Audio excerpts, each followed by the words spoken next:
Yes, indeed, everyone. It is transfer deadline day, and I am joined by Ross, and we're going to bring you all today's deadline day moves and much, much more.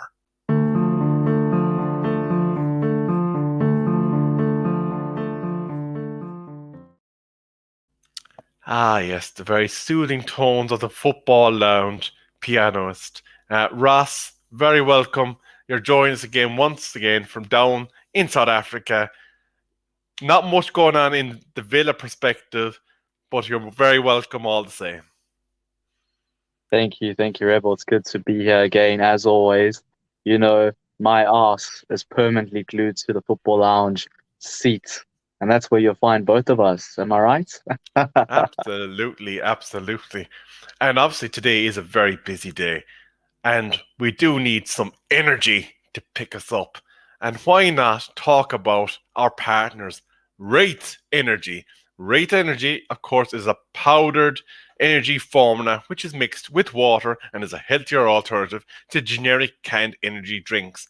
Its clean, zero sugar, antioxidant rich formula is designed to give you the edge. Use code FTSN22 for a 10% discount. And of course, because there's so much going on today, I have my rate here. It is one of my favorites, the Cult Cola. Unfortunately, the camera background is not picking it up, but Rate Energy for all your needs to keep you awake during this transfer deadline day.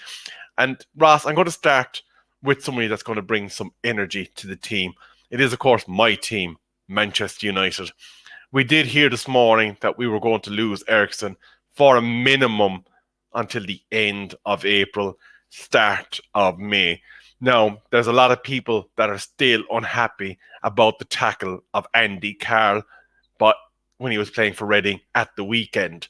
However, despite most of thinking that our much hated owners would not get us anything this window, it does now look that we have got a here we go from Fabrizio, and Sabitzer is on his way. So this is rather exciting for Manchester United that we are boosting the ranks. It might not be everything that we need, but it's a damn sight better than what we thought we were getting this morning.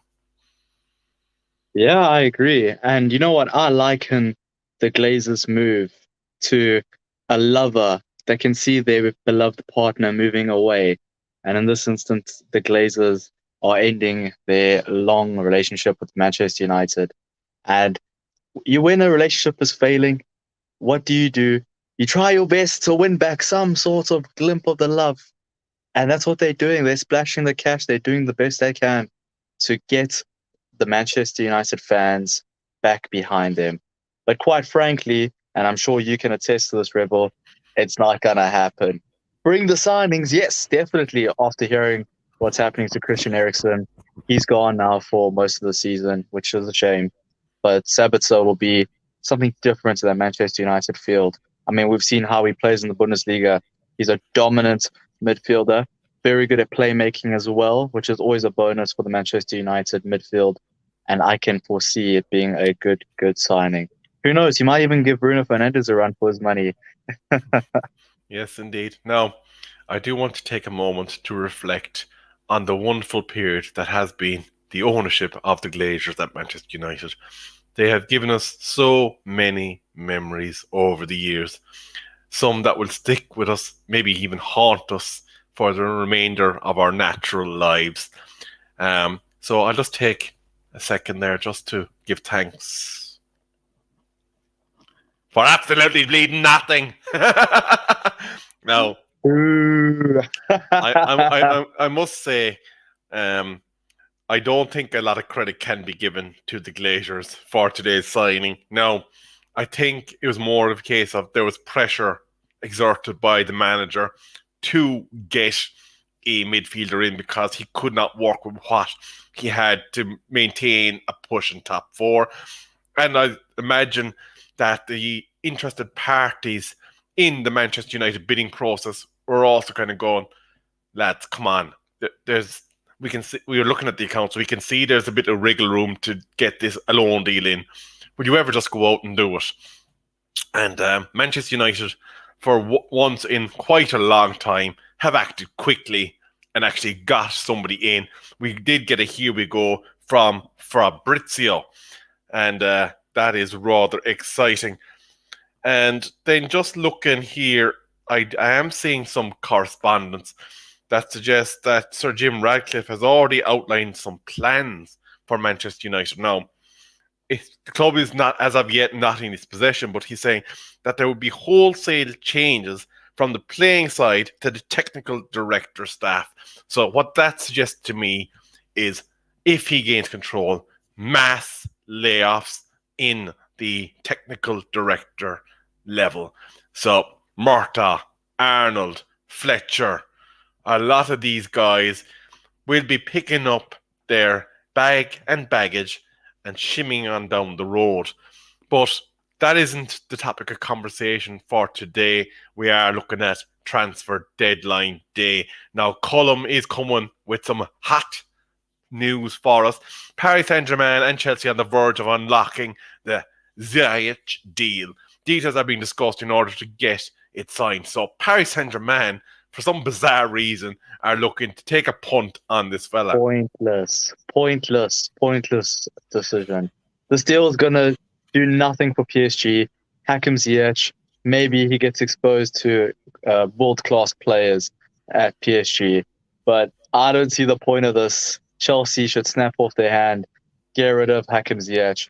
From what I understand, he's quite a disruptive character to that cohesion within the dressing room.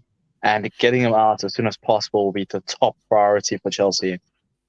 Absolutely. Now, let's stay on the topic of Chelsea, because earlier today, a very out-of-the-blue move occurred.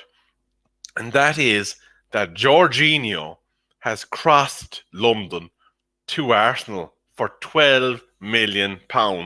Now, the silver one, Tony, is in the group chat with us, Robert, Ross. And when I posted this news to him, he was almost in tears, because I don't actually believe that he wants this guy at his club. But at the same time, looking at it from the outside, and I'm not sure if you share this perspective, Arsenal are playing a numbers game in terms of resources that they need in midfield. And he contributes primary stats to what he can deliver and play. Is he the fastest player in the world? Nope. Is he going to do all this lovely technical domination in midfield? Probably not. But is he going to make a big pile of mistakes that will cost him games? I don't think so. Your views on a crossing of the London divide, Ross? Well, it's funny that we speak about this deal, because one thing that Jorginho has in abundance is experience. Now, how can you put a price tag on that? I mean, look at what he's done at Chelsea. Look at the titles he's won with the managers that he's played under. And I think when we eventually enter the run-in for Arsenal's campaign, they're going to need players like Jorginho in that squad, not just to actually add on the field, but off the field as well. I'm pretty sure that his personality and his experience will help spur on the rest of the players. No pun intended with Spurs. But they will help spur on the players to actually push on and hopefully win the league. I mean, the league is theirs to throw away at the moment. Jorginho has been in this position before with Chelsea, and he's played with some fantastic players, and he knows how to get over the line. And I'm sure that his attitude will be infectious in a good way to his teammates. Yes, indeed. Now, there are some other news that Colm is posting. He's obviously got his finger on the pulse of the deadline. And we do hope that you're enjoying your rate while you're sitting here watching us putting a shift on your behalf, Colm. So we will keep the show on the road. There's a departure from Leicester, and it's not the one that we all thought it was going to be, which is Youri Tielemans. It seemed like he was destined to leave Leicester City, but it's not him. It's Azote Perez, and he's going to Spain, and he's been registered with Betis. And another interesting one, brother of a certain Eden Hazard Torgan Hazard has left Borussia Dortmund on loan to join PSV. Now, of course, PSV were raided by Chelsea, and they also lost another player. Where did he go? Oh, yes, he went to Liverpool. And it's something that he's probably regretting at this point, but I'm not bitter. But Thorsten Hazard is gone to boost their lineup. But I'm going to go back to Arsenal and Lokonga, a midfielder there. Obviously, with the arrival of Jorginho, was more than likely going to see even further reduced opportunity. He didn't seem to be seeing a lot of it as it was, but now, as imagine hope of any minutes disappeared. He's going on loan and a rather interesting destination. He's going to a former Gunners, Crystal Palace. Patrick Vieira is probably the best man to be handed the keys to Lokonga's development, wouldn't you think? Definitely. I mean, it makes sense. The last Premier League appearance that Lokonga made for Arsenal was back in October. And I mean, that's got to say something. Yes, he's young. Yes, he's got the potential, but he needs the minutes. And going to Crystal Palace to play under Vieira with that play style, which is very similar to Mikel Arteta's. It is quite similar with the way they build up and the ethos that they instill within the players, which is a major factor. And I think for all parties involved, from the player to the clubs, this is a very, very good deal.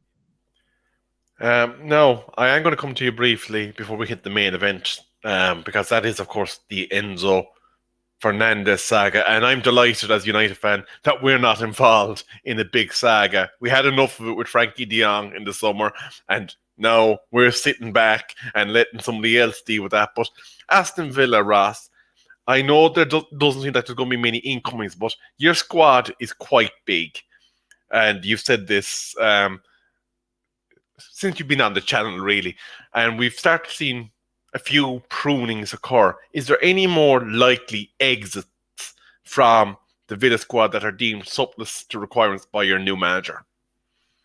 Yes, Aston Villa have seen a couple of outgoings. Freddie Gilbert has moved to Strasbourg in the Ligue 1, as well as Morgan Sanson. He's moved on loan to the same club. We have also seen Louis Barry, which is a youth prospect who has obviously arrived at Aston Villa from Barcelona a couple seasons ago. We had bought him from Barcelona. Yes, an Englishman from Barcelona, imagine that. And he has gone on loan to Salford FC, which I think is going to be very good for him. Cameron Archer, also another highly rated prospect, has moved to Michael Carrick's side, Middlesbrough, on loan as well, which is very good. Very, very good. Top class player, and he's very highly rated back home at the B6. There's been more rumors, or now that those done deals are obviously done, there's been rumors, now this is the rumor mill we're entering, people, of Marvelous Nakamba, our Zimbabwean international centre defensive midfielder. We have seen his minutes quite limited at the moment, which is a shame because at one stage he was one of Aston Villa's best players. Then he got injured and eventually fell out of favour. And that normally happens to players after a long-term injury. So it looks like he might be going on loan to either West Brom or Luton Town, depending on whether they can get the deal over the line soon enough. But he has surplus to requirements at the moment, which, as I say, is Ross, quite a shame. I do have some breaking news just posted by David Ornstein. Cedric Soares from Arsenal has had his loan move agreed to Fulham. That deal is now done. So another departure from Arsenal. They obviously reached a compromise on the wage structure, and both clubs now are satisfied, and the deal is done. And I see no problem. I see comments from the chat that Harry Sotar is going to Leicester. I think that's the Stoke City defender, Australian international. He should be going 15 million. That's huge from a championship player. And big breaking news. Nottingham Forest, Paris Saint-Germain, verbal agreement on Keylor Navas deal. Documents are still waiting to be done, but agreement has been reached. Now, Colm, I do want your views on this because we do know that you are a watcher of keepers. What does that mean for Dean Henderson? Is his goose cooked at Nottingham Forest? Let us know what you think of that in the comments column. And just as I say it, there is the information from Cullum about Keylor Navas. We were a step ahead of you in this case, Cullum. You were catnapping, buddy. But how do you feel about this deal? Navas obviously is a keeper of much reputation, and given the fact that they had a 12-month loan deal for Henderson, this a bit of a, okay, we don't really trust this guy move? Yeah, it'll be quite interesting to hear his points on that. They're quite stacked with keepers at the moment. I think Wayne Hennessy is still there as well, and he's an experienced Welshman who can always perform when he's called up. I think the Keylor Navas move, there might be some sort of longevity there. You know, he's not going to end up getting that number one spot from Donnarumma at PSG. And who knows, it might be another Areola situation where Areola went to West Ham after he was at Fulham. I'm sure he was at Fulham. I might be standing to be corrected there, but what I've seen is that keepers from other top clubs around the continent seem to be flocking to the Premier League, and this might be another example of that. And I wouldn't be surprised if Keylor Navas ends up finding a permanent move back to the Premier League, albeit maybe with another club next season as well. So very interesting to see. Absolutely. Now, just changing pace for a second, we had a big offer in the WSL last night, and that was a world record bid by Arsenal for one of Manchester United's assets, Alessa Russo. £500,000 was put on the table, and that was immediately dismissed. We are seeing a rise in the women's game, I think, Ross, and there has been some record attendances in the La Liga version, from what I understand. So with that, will we see transfer fees, sponsorship, and their on wages increase as the years pass on? Yes, quite possibly. Like you say, we've seen the rise of it, and that's all got to do with the broadcasting rights that has been signed by the WSL. It's even getting shown here in South Africa, which is amazing. I get to watch the Villa women's game every now and then, and it's really entertaining to see. There's been a couple occasions where I thought that the women's game have actually been more entertaining than the men's, and that's saying something. And I think we can all advocate for the rise in popularity within the women's football. I see Colm has put a comment there. He is going to be first at Forest. Henderson will either be sent back to United or sit on the bench. He's a class above Henderson. That is true. What I will ask Colm there for then is, given the fact that we've got Butland in on loan, and the fact that Henderson has been a problem child in terms of his attitude, where does that leave him when if he was sent back to Carrington? Does Ten Hag isolate him? Does he put in training away from everyone? Or does he attempt to repatriate him into the squad and make him a functional, usable keeper? Because, let's be fair about it, Henderson has said a lot of disparaging things and made a lot of claims when he left in the summer. So maybe there isn't a road back for him at Manchester United. And if he is sent back by Forest, how do we as a club then deal with it? That is my question to you. But we are 19 minutes into the show. There are 8 people in the chat. Please do let us know if you are hearing any latest transfer gossip, and give us a like, a share, and a subscribe. We do appreciate it very much. But it's time for the main event. Enzo Fernandez. He has been on the lips of Chelsea fans since Todd Boehly started flashing the Wonga like it's going out of fashion in the January transfer window. He looks like he's going to exceed £300 billion in the January transfer window, taking his expenditure since he took over at Chelsea to over £600 million. There was a lot of talk about United spending in the last 10 years and that they went over £1 billion. But it looks like in 1 12-month period that Todd Bowley might actually nearly achieve what we've spent in a 10-year period. Enzo Fernandez has been a very tricky deal. Benfica will not sell without the minimal clause being paid. They eventually then negotiated down today to accepting a bit more than the minimum fee release clause in a structured deal. However, despite the player and the Chelsea Football Club reaching agreement in terms and conditions and all the rest of it, Benfica are not yet satisfied with the structure that Chelsea are offering them. Chelsea want to pay it over a 5-year period. Benfica want it over a 2-year period. So, in order to match that, Chelsea's counter proposal was that we would diminish your initial fee drastically in order to facilitate a shorter payment period, which would be boosted by possible reaching a target and bonuses and the blah blahs. So it looks like Chelsea are trying to pull a fast one. Is this like with what are we now? We're at 10 to 8. There's just above 3 hours left in the window. Can Chelsea bridge the gap? And how important is it to Chelsea to bridge the gap? Because some Chelsea fans that I've spoken to today do not believe that even with that signing, they can charge back up the table and look at a top 4 possibility. Look, I'm going to be honest with you. The only Enzo I care for is the Enzo Ferrari. Now, if we're going to be talking about Enzos, then let's talk about the cars. But I tell you that his transfer fee could buy quite a few of those Enzo Ferraris. I don't blame Benfica for trying to negotiate a better deal. I mean, who wouldn't? That is crazy that Chelsea are still trying to add on a longer contract length for the sake of monetarization or amortization of the contracts in terms of accounting, so that they are less prone to breaking financial fair play rules. If it was me and I was Benfica, I'd say, show me the money now.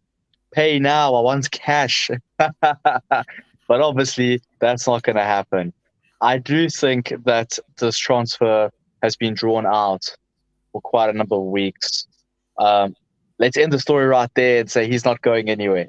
But it is deadline day, and things can happen. There might even be another surprise club that's in for him as well, on the hush, not saying anything.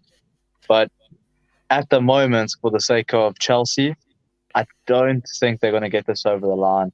They've spent too much in this window. Even the richest owners have a limit to how deep their pockets are. And besides that, thinking practically, look at how bloated that squad is. I mean, yes, they've got rid of Jorginho, but what about everybody else that's a part of that squad? It's not a logical decision to try and buy Enzo at the moment. For me, I don't think it's going to happen. Well, looking at reports, Chelsea are trying to offload Kante this window, and they're trying to offload 1 or 2 other young players that haven't transitioned into making themselves first-team starters. Now, there's high speculation at the moment, just to come back to Manchester United, that there's a second player deal on the cards. Now, this would be a pretty flabbergasting statistic if it was to occur, because Manchester United, it would have seemed this morning that we're not going to sign anyone, have already got Sabitzer signed, sealed and delivered. That has been here we go. But it looks like there's a possibility that we may not yet be done. Now, as a Manchester United fan, I'm quite happy with our lot, and it's more than I expected. So whether or not this second deal materializes on deadline day, I am very, very cozy about where we stand. And I do want to break into the comments. Chris Moss is saying Chelsea, no, they will be bankrupt in 3 years. So of course they're looking for payment plans. That's an interesting claim. And FTSN column is saying they may not be over with United this window. Erik ten Hag has heard the Isco deal has fallen through and is also aware of situations happening with 2 more midfielders. So it looks like he's thinking, let's bring on the opportunity for a cheap additional supplementary midfielder. So while the going's good, maybe he's trying to make hay and lay eggs. What do you think, Ross? I think that it's going to be another one that's possibly drawn out. That's the beauty of deadline day, that there's all the speculation that happens. Personally, I'm also surprised on the fact that the Isco deal has broken down, because it looked like a shoo-in that the deal would be, would have gone through by the end of this evening. And speaking of more transfers, I've just got the Newcastle game in the background, and I see that they have also introduced Anthony Gordon to the Newcastle fans. And the way, bear with me here, the way he's applauding the fans is quite ironic, considering the way he turned his back on the Everton ones. He's a lifelong Everton fan. He came through the academy, but his attitude to force that move through to Newcastle was not very fan friendly. It's not something that you expect from a player that's come through the club's youth academy. Newcastle obviously paid a hefty fee for that as well, £45 million. Everton would be silly to have turned that down, especially since they have their own ownership issues, like Manchester United, with Moshiri looking at the drop with his Everton Football Club. Another transfer that I would like to touch on from this evening was João Cancelo. He's gone to Bayern Munich from Manchester City. I'm not too sure if there's a falling out there, or how this has actually worked. Ever since the World Cup, he hasn't really been able to break back into the squad following the emergence of Rico Lewis, from Rico Lewis, a youth player at Manchester City. He's been in good form. And it also could be the fact that Haaland has stopped a lot of the creativity from the fullbacks. And that also could lead to another possibility of why Zinchenko was sold and now Cancelo's moved on loan to Bayern Munich, which is a shame because he always used to get us bonus points in FPL. There goes one of the best FPL defensive assets to the Bundesliga. Such a shame. But look, I'm sure he's going to make that move last, and that he'll probably perform quite well at Bayern Munich. But it is, I personally think that's a loss for Manchester City. I'm not too sure what other deals have gone on for deadline day, and this is why we needed Wraith to keep us awake during this boring deadline day. But I see that you might have something. What is it, Rebel? Sorry, Ross, to cut across you there. Just one thing that is after coming across my screen, and that is regarding Enzo Fernandez. There's a cryptic tweet that has been doing the rounds that there is some possible development in regards to Enzo, and they cannot say too much about it.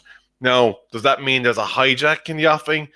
Is there somebody with similar amount of money looking to come in and try and do a deal for him? I'm looking at Arsenal here because they were prepared to pay something in that equivalent for Caicedo, so maybe are they trying to do a late deal and get their cake and eat it with the Jorginho?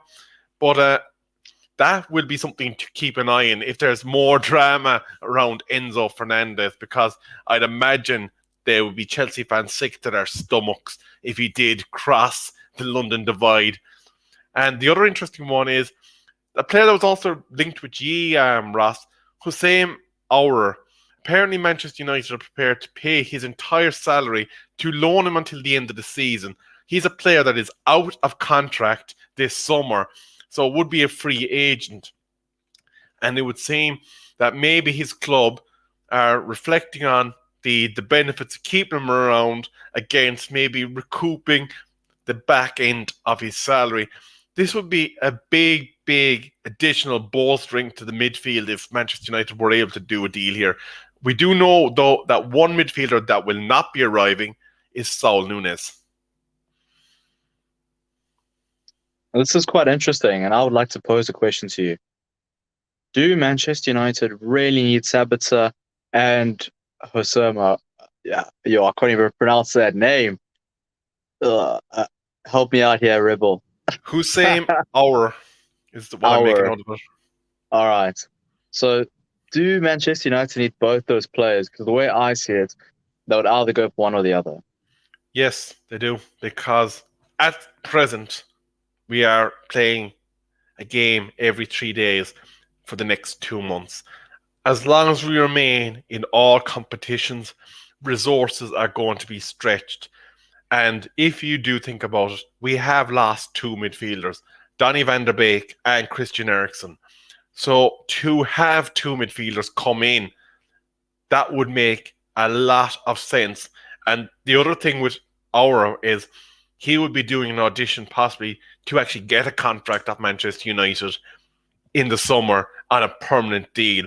So I think it would make every sense to get this deal done, and it would keep us fighting on all fronts for that just that little bit longer.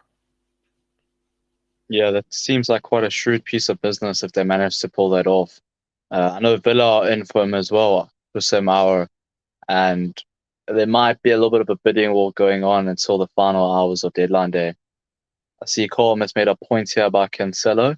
Apparently, him and Pep had a big bust up to the point that Cancelo has asked to leave Manchester City, only to get a loan for him now and be sold in the summer. Such a shame. Such a shame. But we know how ruthless Pep can be. You play for the team, and there's no sense of individualism. Actually, speaking of Pep, there's another player that apparently is on his brick list at the moment, and that is Bernardo Silva. Bernardo Silva, a player that tried to leave 2 years ago, but was denied and kept on site, is believed to be very, very unhappy there at the moment. And I do want to ask you about where you think the likely destination is going to be for Bernardo Silva. Before we do that, though, as we know, Cristiano Ronaldo was extradited out of Manchester United before Christmas. And the gaffer, Erik ten Hag, was criticised and maligned by the mainstream pundits and the media. Let's move on just about 2 months from that, and Pep Guardiola has ostracised Cancelo, who was believed to be a troublemaker in the Manchester City squad, to Bayern Munich, and he is being praised for his decisive action. Riddle me what the difference is and why there's one hand being dealt to Ten Hag and one hand being dealt to Pep Guardiola. Well, I'll answer both of your questions since it's on the same topic of Manchester City. To get the Bernardo Silva one out the way before we get into the Cancelo discussion, Bernardo Silva has been a long-term target of Barcelona. Once they start figuring out how to pull more levers, I think Bernardo Silva will end up going to Barcelona. But with that out the way, this issue with Cancelo, I wouldn't go as far as to say he's been ostracized, but that could be me not knowing the depth of what the disagreements and what the fallout has been. I do find it odd that it's happened just after the World Cup, or after the World Cup when he returned, that he seemed to struggle to get his place back. But I know that there's many factors that could come into play. Like I said, Rico Lewis, the emergence of him, has allowed Manchester City to put faith in youngsters, which is always a good thing. You want to see that from a club like Manchester City and not just assume they're always a buying club. And we like that. Also, having Haaland in the team, as I said, but to elaborate further, there's been a change of the way Manchester City play. The last couple of seasons when they played without a notable number 9, they've been very fluid with their build-up. They've been fluid with their attack. We've seen in the past Cancelo would overlap, then he would underlap, and then he would end up coming up to play almost in a supporting midfield role, which is strange, but he made it work. Can't do that now. You can't do that now with Haaland being the main focus of attack. And we've seen how De Bruyne has had to change his game as well, changes his style of play as well. Gundogan may also be out soon. I know that he must have been in talks with another club. So he's coming to the end of his contract and he might leave on a free at Manchester City. Bernardo Silva, as we mentioned, is also becoming unhappy. Riyad Mahrez is another one who's approaching his middle 30s and could also be seen to leave the club soon as well. That would leave space for players like Foden and possibly Grealish to come in and play, obviously, more minutes. But we know how Pep's side works. it's not your starting 11. They have a squad, and they need to play to the best of their abilities and obviously to their strengths. And sometimes it looks like Manchester City have no weaknesses, but clearly Pep has seen something in Cancelo, and the board has as well, that they've actually been tempted to get rid of him. And whether that's got to be down to his attitude or down to footballing reasons because he's not fitting the style of play anymore, that's beyond me and to the confinements of the discussions that they've had at Manchester City. Indeed, Ross. Now, there is an interesting one coming up, and it's not transfer related, but it is almost like a return for Manchester United. Jadon Sancho said to return to the team for the League Cup semi-final second leg game against Nottingham Forest. That will be a welcome return, and I hope that he has aligned and ostracized all the things that were preventing him from mentally putting his mind on the job, and we do wish him well. Now, Colm is, after giving us a list of players that Manchester United were offered today, Isco, Saul Nunez, who did not really do any favours for himself when he was on loan at Chelsea, Yannick Carrasco, who in essence isn't really a centre mid, and of course the already mentioned Houssem Aouar. Now, it does seem like we might be a little bit too late to get that done, but as I said before, we've already got Sabitzer in, and that is a welcome bonus from what we thought this morning. And the big news of the day is that there's still no developments in the Enzo Fernandez transfer saga. There is one deal that has just been confirmed. Hector Bellerin is now a Sporting player. He had transferred to Barcelona not too long ago, and obviously did not make the impact that they desired, and has since moved to Sporting. Before we wrap up on this transfer deadline day special, have you any other bits of news or comments to bring to us? As of now, it does look like the only bit of business that's been done by United, or is likely to be done by United, is done. And the reason why that business was run was because Erik ten Hag was not willing to risk progress due to lack of players. Yes, and speaking of breaking news, not transfer related, but we must remember the Carabao Cup semi-final second leg is on tonight. Newcastle playing Southampton, and Newcastle have just scored. They are 2-0 up on aggregates, 1-0 up tonight, and they have 1 foot into the final, and they've scored a very good team goal here. You're also speaking about right backs with Hector Bellerin. Another right back that made a move today was Matt Doherty. Doherty's gone from Spurs to Atletico. I have a Spurs friend who said Atletico love buying their rejected right backs. Obviously, Trippier had moved there as well a couple seasons ago, and now Doherty has as well, which is quite an interesting transfer. Now, I would be interested and curious to delve into the mindset of that friend and ask him what he thinks of Trippier now that he's cooking up a storm for Newcastle. Well, this is the same friend of mine who absolutely refuses to get, prior to Jesus' injury, he refused to bring him into his FPL. He refuses to captain Haaland. Every game week, he captains Harry Kane. Every game week. He's got the trio of Kane, Son, and Kulusevski at his FPL. And needless to say, he's not doing too well this season. But it's always good banter. Now, as you mentioned, Harry Kane, let's take 60 seconds just to finish up and talk about, are Tottenham likely, in your opinion, to hold the services of Harry Kane in the summer? Yes, because I don't think he would move anywhere else. I don't think there's any other team he can move to realistically. Why would he need to move to Manchester United? Why would he need to move to Chelsea, Man City, or even he wouldn't go to Arsenal, obviously. He won't move out of the UK either because he's chasing that Alan Shearer record. And he's also reached the age where he's realized that the Audi Cup might just be the pinnacle of his career. And now, in terms of team trophies, so now he's chasing down the personal achievements. He's already tied with Jimmy Greaves for Tottenham Hotspur's all-time goal-scoring record. And I think he might even see out his playing career at Tottenham. Now, I do want to ask you this question, though.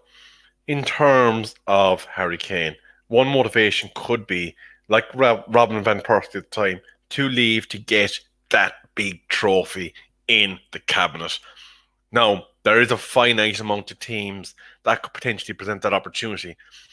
Manchester City have Haaland up top, so chances would be limited. Arsenal getting a Tottenham player, highly unlikely. Manchester United, if they are going to have the money that is suggested that they're going to have with a takeover, they're going to pursue somebody younger. And Osimhen and the likes of Ralivojevic, who Juve could end up having to sell due to their financial collapse, would more than likely be more sought after targets given their age. And that would seem that in order to get a trophy, he'd have to go abroad. And as you said, maybe he'll have to stick to it. There is some final news on that possible second deal for Manchester United. Despite the earlier discussions regarding a potential loan deal, it is now off. It was left too late. So that would seem like Manchester United's business now is also concluded. And the final point, and I'm going to get you to comment on this as well, is that today in a court of appeal, promoters of the European Super League have won, meaning that Super League clubs cannot be punished by UEFA or FIFA, and another appeal was made and has gone in the favour of the Super League organisers. Does this suggest that there could be problems down the line again with this ugly Super League coming up and rearing its ugly head again? Yeah, I have to scratch my head, which is why you see me gesturing the way I am.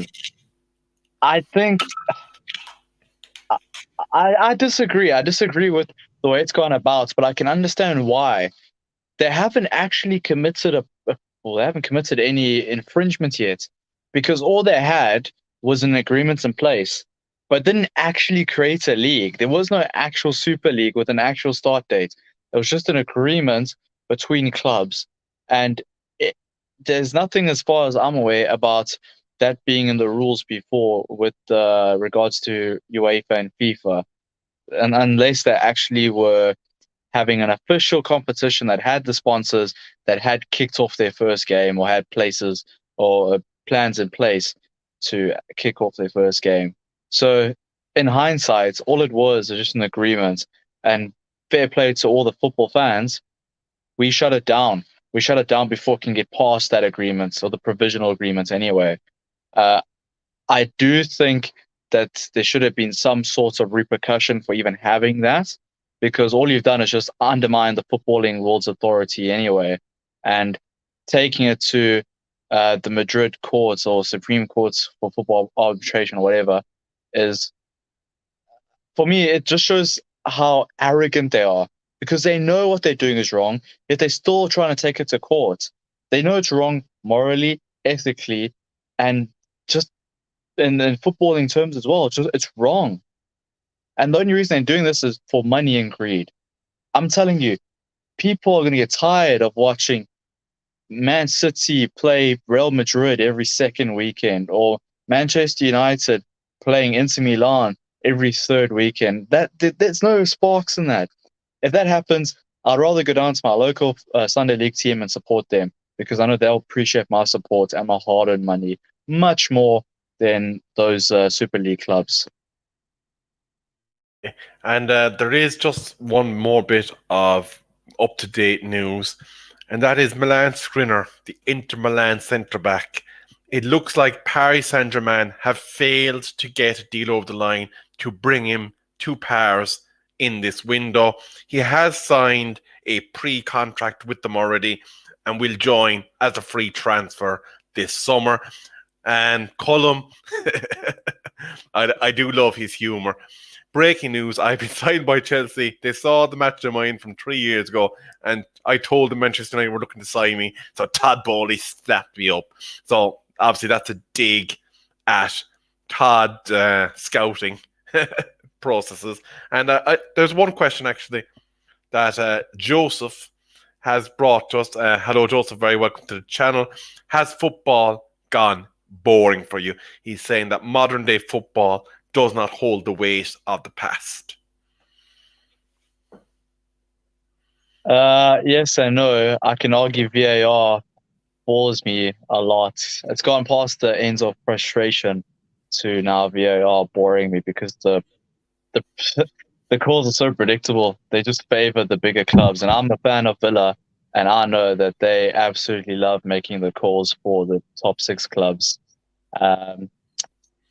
Yes, and also we've noticed how the footballing game has evolved over the last couple of years, or arguably over the last decade. How much more emphasis is put on tactics, and we can see that the perfect example was watching Man City play Arsenal in the Cup. 1-0 final score, but so much in-depth tactics, whereas in prior seasons or in olden day football, if you want to call it that, I feel gross even saying that. Chelsea, I felt this when they bring it Enzo. I don't care about Enzo. I told you the Ferraris can wait. We're talking about modern football first. As I was saying, modern football, it is boring to an extent, but nothing can beat vintage football. Nothing can beat that. Anyway, now that that's done, let's talk about Enzo. They have failed. I don't want to say it, but I will. I told you so. Good night. Yeah. But you know, I'm going to ask you one last question to wrap up this transfer deadline day special. Now that Chelsea have failed in their approach, a number of years ago, David De Gea seemed all but done with Manchester United. He was on his way to Real Madrid. There was a lot of the work done, and a printer not printing off the page stopped the transfer from occurring. Everybody thought that the next window, Real Madrid would come back in and complete the deal. They never did. Could this be that when Enzo becomes available again in the summer, that there could be other suitors at the table, and maybe Chelsea will have moved on and cast eyes maybe to a Declan Rice, to a Caicedo, or other players, and that the moment will have passed? Yeah, I think so. Even when I first heard this rumor break out about Chelsea wanting Enzo, for me, I didn't see how it would fit. I didn't see how he would fit in Todd Bowley's new regime under Graham Potter.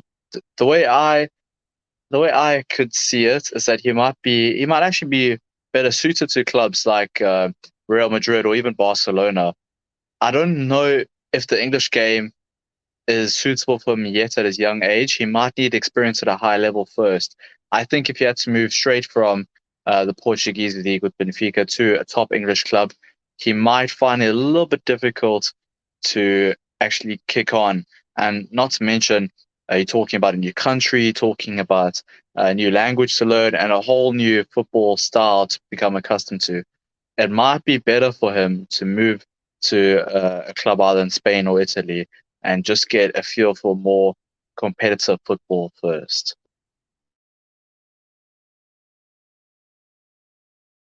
You're muted there, Kevin.